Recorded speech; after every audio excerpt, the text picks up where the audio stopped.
sur lui, se mit en colère et leur dit d'une voix pleine de tristesse et de certitude, « Profitez de vos demeures pendant 3 jours, c'est une promesse qui ne sera pas reniée. » C'est-à-dire qu'il ne leur restait que 3 jours avant que le châtiment promis par Dieu ne s'abatte sur eux.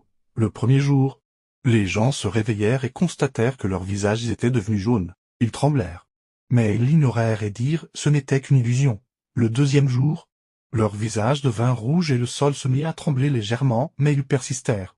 Rirent et se moquèrent. Le troisième jour, leurs visages s'assombrirent et un silence inquiétant s'abattit sur la ville. Les gens se cachèrent chez eux, les riches derrière leurs portes et les puissants dans leurs palais, attendant ce qu'ils ignoraient. Quant à Sali, que la paix soit sur lui, il quitta le village avec ceux qui croyaient avec lui, répétant, « Je vous ai averti et je vous ai donné la confiance. » Certains récits racontent qu'il voyagea du nord au sud jusqu'à atteindre la Mecque, maison sacrée de Dieu, et que quiconque y pénétrait était saint. À l'aube du 4e jour, le ciel se fendit en un grand cri, un cri unique qui secoua violemment la terre. Une voix terrible retentit du ciel, et on dit que c'était l'ange Gabriel.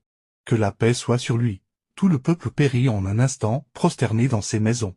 Sans un bruit, Dieu Tout-Puissant dit, la foudre les saisit. Et ils gisaient sans vie dans leurs maisons. Ce n'était pas une déflagration ordinaire. C'était un terrible tremblement de terre qui détruisit des palais, brisa des rochers et anéantit tous les mécréants du village. Par la suite, on n'entendit plus que l'écho du vent parmi les maisons vides et les corps sans vie. Alors Sali, paix sur lui, revint auprès d'eux après le supplice, les regarda mort, le visage empli de tristesse, et dit, « Ô mon peuple, je vous ai transmis le message de mon Seigneur et je vous ai conseillé. Mais vous n'aimez pas les conseillers. » Plus tard, Sali, paix sur lui, et les croyants qui l'accompagnaient partirent pour le Levant. Il partit ensuite vers le pays du Cham ou de la Palestine, où il continua d'appeler les gens à Dieu jusqu'à sa mort. Aucune tombe officielle n'a été identifiée pour lui. Ainsi périt le peuple de Tamu, qui après avoir été témoin des signes divins, se rebella et refusa de croire. Leur demeure subsiste encore aujourd'hui, connue sous le nom de Madin Saleh, dans le nord de la péninsule arabique, témoignage éternel d'un peuple qui, ayant vu le miracle de ses propres yeux, l'a renié par orgueil.